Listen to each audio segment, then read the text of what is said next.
angels, welcome back. So today we have a very special video. We are doing the top 5 perfumes rated by my husband that he loves for date night. So I have quite a few perfume bottles.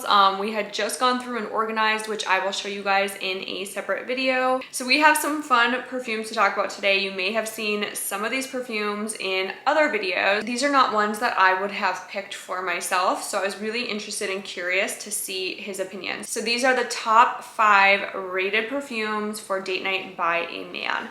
So the first one we have is this one is Bond number 9, Madison Avenue. And this one, actually, someone was so upset that I was talking about this one on one of my videos that I did about this perfume, where I said that this smelled better than Creed Windflowers in my opinion, and they completely were so irate about it. They thought it was like the world was ending over this, and they said that this smells like an old, but I absolutely love this. He loves this. And actually the reason why I ended up buying this one was because of my husband. He smelled it on me and absolutely was blown away by this perfume. So this perfume has a very patchouli base to it. It is a very strong patchouli note in there. It's patchouli and rose essentially. So if you like kind of like a more mature scent, this one is fantastic. The bottle is super cute. To me, this one smells extremely rich. There's nothing earthy about this. It's kind of like a sweet rose with like it's not like a hippie type earthiness. It's not a hippie type patchouli. It just smells like a really, really rich woman. This is totally something that you would smell on somebody who is very savvy, probably shops at all the high-end boutiques in New York, and she's casually strolling through the boutiques on Madison Avenue. That's kind of the picture I get from this, is that very like savvy, sophisticated woman. For some reason I get the image of a woman who owns like a Birkin. She has very expensive taste, and this is very much an expensive smelling perfume. So that is the first one. That is his top rated perfume. The next one is another Bond number 9, and he actually had never smelled this one on me before. I had bought this when we were not together, and he was really surprised by how much he liked Greenwich Village. This one is smells so good. This one has like a praline note in there, a little bit of like a mossy note. There's a sweetness to this one. It's unlike anything else that you've smelled. It's sophisticated, but it's still fun. It's a beautiful any time of the year fragrance. I've worn this in summer. It smells so incredible on skin. Oh my gosh. Like once this warms up on your skin and you catch that whiff of it, like if I spray it in my cleavage and I kind of like move and smell throughout the day, like if I'm, you know, out running errands and I get a whiff of this, like if it kind of wafts into my face, it's just this like really comforting, beautiful, intriguing scent. And he was head over heels in love with this smell. I mean, this smell, it's like kind of a clean, sweet smell. I don't know how to describe Greenwich Village in its totality. It's just a really beautiful kind of green, mossy, clean scent with praline and a little bit of like the sweetness to it that is just absolutely mind-blowingly good. I have not smelled anything quite like it. There is no dupe that I've smelled that's like this. If you are someone who really likes unique scents, I would go and smell this. It's not a blind buy. Definitely not a blind buy. It's unique enough to not be a blind buy. And it's, I'll say this because I did smell this prior to really starting to smell a ton of niche scents. So I smelled this back when I first started getting back into perfumes and doing these videos shortly after. So this was around, I think December or January when I started getting back into doing like niche perfumes and collecting more of like cool, you know, unique smelling perfumes and having this, it's almost like wine, like you grow a palette for it. Before I had a more developed niche palette, I actually did not like this one. I had smelled it on my hand, and I think it was 2021 when I had smelled this in a Saks, I think it was a Saks. Bloomingdale's? I don't remember. Anyways, I had smelled this in one of the stores. I had sprayed it on and I was like, absolutely not. I could not wait to wash it off. And I actually think I went into the restroom and scrubbed it off. And then come to find out that like a year later when I had rediscovered it, I was like mind blown. Oh my God, this is amazing.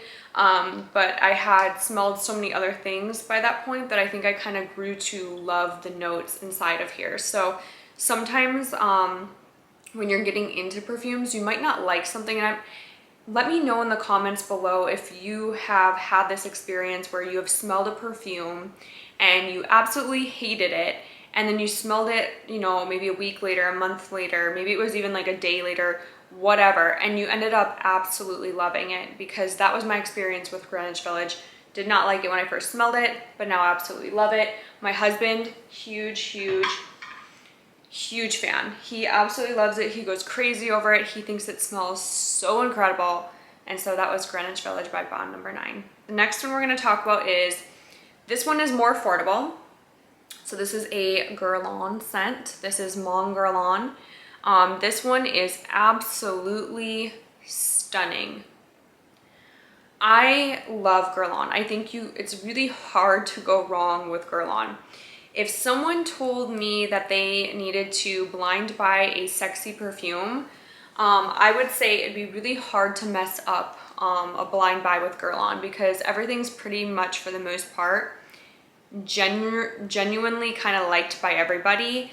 I have yet to meet somebody who doesn't like Mon Guerlain or Petite Robe, the like Petite Robe Noir.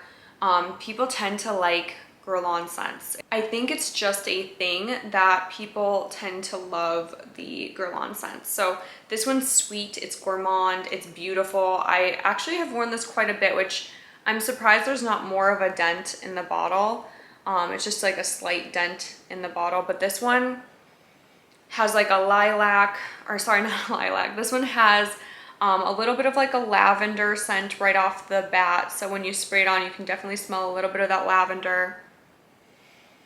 It's sweet, it's sexy, it's kind of like a caramely, very warm, very feminine smelling. It's just an absolutely stunning fragrance. So this one's like, oh, I love this smell so much. Like, I have the shower gel of this, I have the body lotion of this, and it never gets old. It's just such a beautiful scent.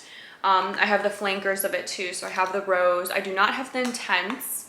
If you do own Mon Guerlain Intense, I'm curious to hear how you like it. I don't think I've smelled it before, so drop it down in the comments below if you are a fan of Mon Guerlain Intense. I've been waiting to get my nose on the Mon Guerlain Intense. So that is his number 3. He absolutely loves that one.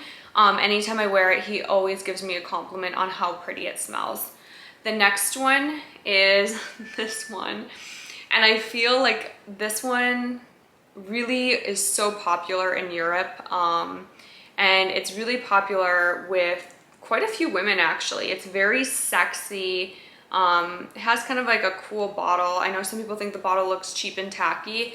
I actually kind of like the bottle. I think the bottle is what makes it unique. It's kind of like, oh, what is this? I remember smelling this in 2017. And I was in an Ulta in Santa Monica. I had just left Amanda's house. We were day drinking, and I went to go find a perfume, like a new kind of, you know, something like a fun pick-me-up, and I sprayed this, and it was like love at first whiff.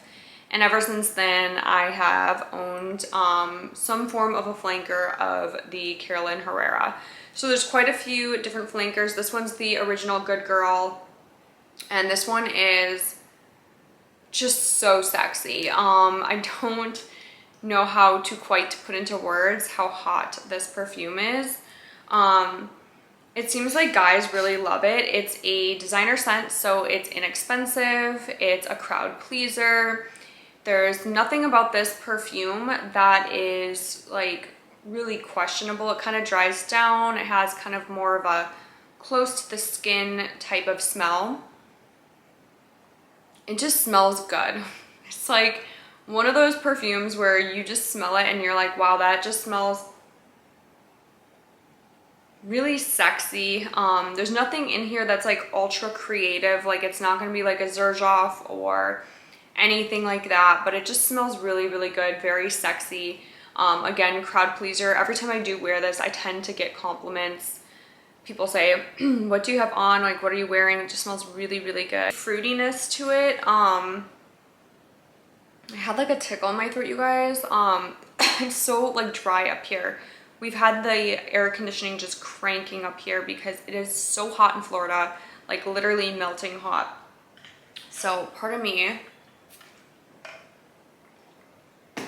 while I stay hydrated. Don't mind the tackiness of my... This is actually really cute. I actually get a lot of compliments. So aside from collecting perfume, I do collect the Starbucks limited edition cups. So whenever I'm traveling, if I'm ever in a new Starbucks, I always scope out their merch section. I don't know when this all started for me. It was a couple years back. I think in like 2017 I started collecting, and I have quite a few of them have broke over the years, but this one for whatever reason has not broke. I've had this for like 2 years. It's tried and true. My unicorn one broken.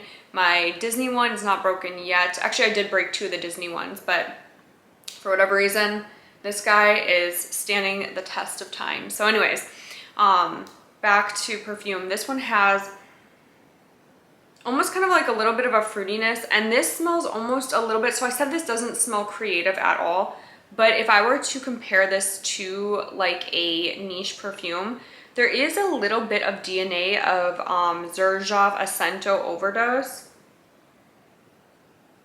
in this one. And I'm not saying the two are alike, do not at me about this, but I'm saying that if you smell them side by side, like if I went and grabbed my Xerjoff right now and I put the two side by side, you could tell there is a similarity between the two. There's that kind of like that that sexy kind of heady note is the same note. This one's definitely more synthetic. This one's definitely cheaper smelling. Of course, duh, this is like a designer perfume. Not saying that this is cheap. It's not cheap, but it's still way less expensive than Xerjoff. So this one, I will probably personally always have Carolina Herrera in my collection, especially because my husband loves it. So these are kind of like my staples now that I know that he's like obsessed with these. It's gonna be really, really hard for me to not have them, you know, in the collection. It's mentally, I want to just wear these around him. Like now that I know what he really, really, really loves and the notes he loves, I'm gonna try and find more perfumes that align with what he likes. So that will be like a fun next project, is finding more perfumes that he likes. The next one that he really loved is Narciso Rodriguez For Her. I was a little shocked at this one, okay? And he said something to me about this one that I was like, really? So I had this on my shoulder. I had sprayed it on my shoulder and he was smelling it. And he said it smelled fruity. And I guess I can kind of see that now that I'm thinking that and smelling it. This was his 5th and final perfume he liked, or of his top perfumes. And this one was a really close tie actually with a couple others. And I can talk about a couple other ones that he really liked as well. But I was kind of shocked that, and I find that this is pretty true a lot of the time, is that men gravitate heavily towards the designer scents, where us women, we can tend to fall in love with a lot of the niche lines. But to men, a lot of times they like the pink sugars and the, you know, things that you find at Sephora. It's really interesting. So I know everyone has a different taste palette. It's just been my experience with, you know, having men smell perfume and seeing what they like. And they tend to gravitate towards a lot of the designer scents. And I think it's just because they're crowd pleasers, and typically with designer scents, it's very much like a for her, you know, they're very designed to be hyper feminine. And a lot of guys like that woman to smell like a little bit more sweet and gourmandy. So it's very interesting. One runner-up was Minuit et Demi. He did really like that one, but he said it was just a little bit too reminiscent of like coffee. So this wraps up our video. I hope you guys enjoyed this video. If you did, give it a thumbs up, you know, subscribe. And I will see you angels in the next video.